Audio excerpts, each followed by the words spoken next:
পৃথিবীর সবথেকে ভয়ঙ্কর নেশা কি জানো? পৃথিবীর সবথেকে ভয়ঙ্কর নেশা হলো কোনো একজন মানুষকে অভ্যাস করে ফেলার নেশা।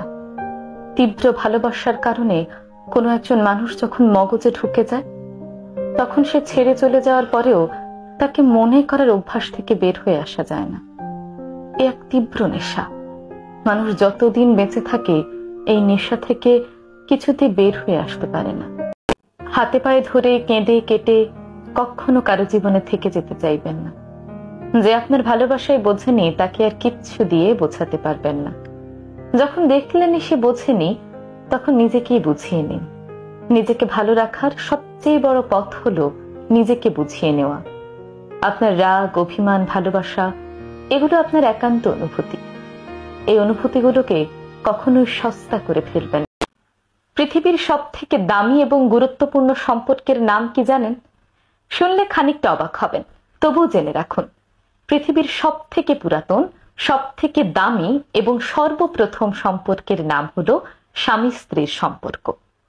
মানুষের জীবনে বাবা মা সব সময় থাকে না, কথাটা তেতো হলেও সত্যি। ভাই বোনদের আলাদা আলাদা সংসার হয়ে যায়, তখন তারাও সব সময় পাশে থাকে না। আপনার পাশে আপনার জীবনের শেষ পর্যন্ত যে মানুষটি থাকবেন তিনি হলো আপনার স্বামী কিংবা আপনার স্ত্রী। এজন্যই দেখবেন বাবা মায়েরা সন্তানের বিয়ে দেওয়ার আগে এত চিন্তা করে। সন্তানের জীবন সঙ্গী কিংবা জীবন সঙ্গিনী নির্বাচন করার আগে এতবার ভাবে। কারণ বাবা মায়েরা জানেন পৃথিবীর সব থেকে দামি এবং গুরুত্বপূর্ণ সম্পর্ক হলো স্বামী স্ত্রীর সম্পর্ক। তাই নিজের সন্তানের জন্য যদি সঠিক জীবন সঙ্গী কিংবা জীবন সঙ্গিনী নির্বাচন করতে পারেন, তাহলে তাদের বাকি জীবনটা তারা সুখে শান্তিতে থাকতে পারবে। আপনি যখন হেরে যান, ব্যর্থ হন, ভেঙে পড়েন, কষ্ট পান, আপনার কাছে মনে হয় আপনি বুঝি পৃথিবীর একমাত্র দুঃখী মানুষ। স্রষ্টা আপনাকে সকল দুঃখ দিয়ে পৃথিবীতে পাঠিয়েছে। আসলে পৃথিবীতে কারোর সাধ্য নেই আপনাকে দুঃখ দেওয়ার। আপনাকে সুখী করার সাধ্যও কারো নেই।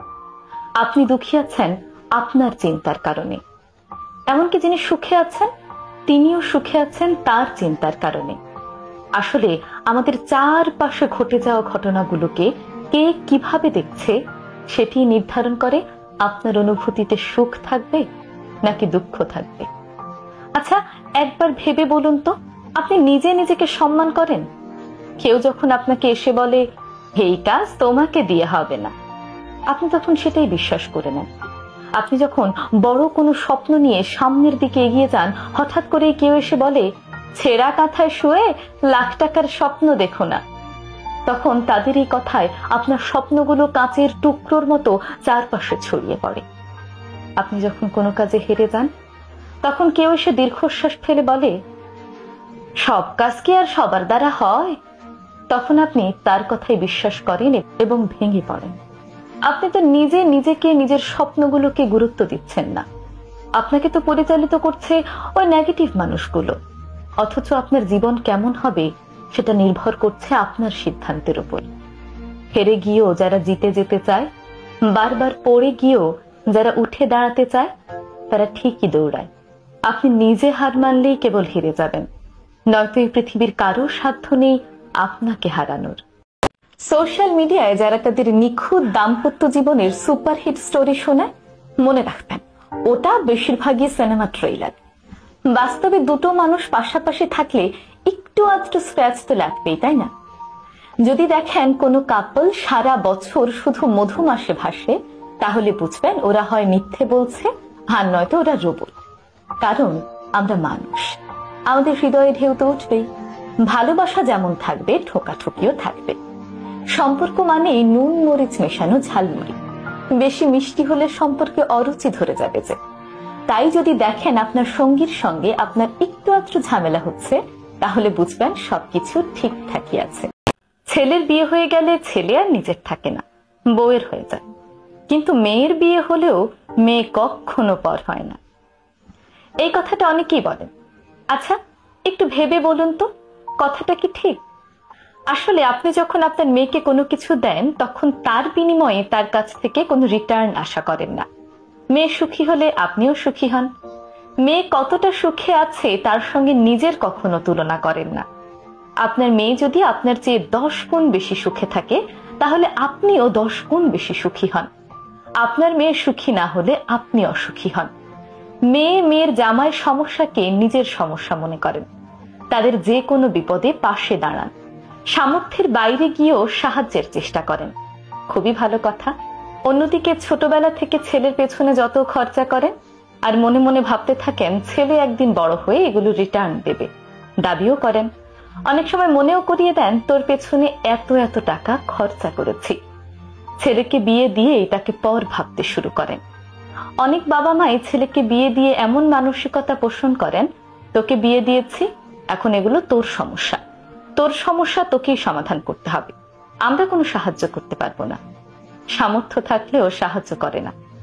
অন্যদিকে মেয়ে কিংবা মেয়ের জামাইকে সামর্থ্যের বাইরে গিয়েও সাহায্য করে।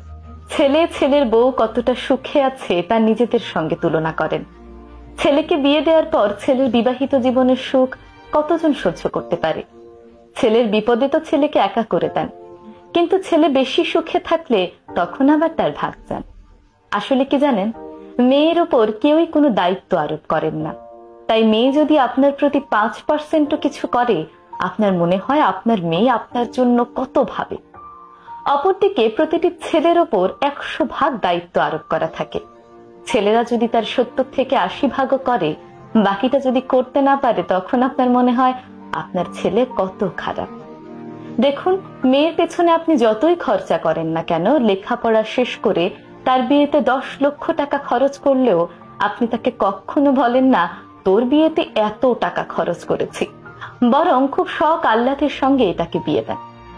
অপরদিকে ছেলেকে লেখাপড়া শিখিয়ে তাকে ব্যবসা করার জন্য 2 লক্ষ টাকা দিলেও বারবার সেটা মনে করিয়ে দেন যে তোকে 2 লক্ষ টাকা দিয়েছি, তোকে সেটা ফেরত দিতে হবে। এমনকি চাকরি করলো বারবার মনে করিয়ে দেন তোর লেখাপড়ার পেছনে এত এত টাকা খরচ করেছি এবং সেগুলো রিটার্ন তোকে দিতে হবে। কিন্তু একটা মেয়ের উপর এই প্রেশার কখনোই থাকে না। মেয়ের বাবা মা মেয়ের জামাইকে যে পরিমাণ সম্মান, ভালোবাসা, শ্রদ্ধা করে, ছেলের বউকে কি ঠিক ততটাই সম্মান, ভালোবাসা আর শ্রদ্ধা করে? না, করে না। আসলে বাংলাদেশে অনেক বাবা মায়ের সাথে ছেলের সম্পর্কই স্বার্থের সূক্ষ্ম বেড়াজালে গঠিত। প্রিয় মানুষটাকে কখনো ব্যস্ততা দেখাতে নেই, ইগনোর করতে নেই। খুব বেশি ব্যস্ত হলে অন্তত একটা ফোন করে জানিয়ে দিন আপনি ব্যস্ত আছেন। এটুকু অন্তত সেই মানুষটা ডিজার্ভ করে। আপনি ইগনোর করে ফোন কেটে দিলেন, মেসেজ করলেন না, আর কল করলেন না, এতে কিন্তু সেই মানুষটা ভীষণ কষ্ট পায়। কারণ মানুষটা সারাদিন আপনার একটা ফোন কলের জন্য অপেক্ষা করে। একটা কথা মাথায় রাখবেন, প্রিয় মানুষের সঙ্গে ব্যস্ততা শব্দটা আসলে যায় না।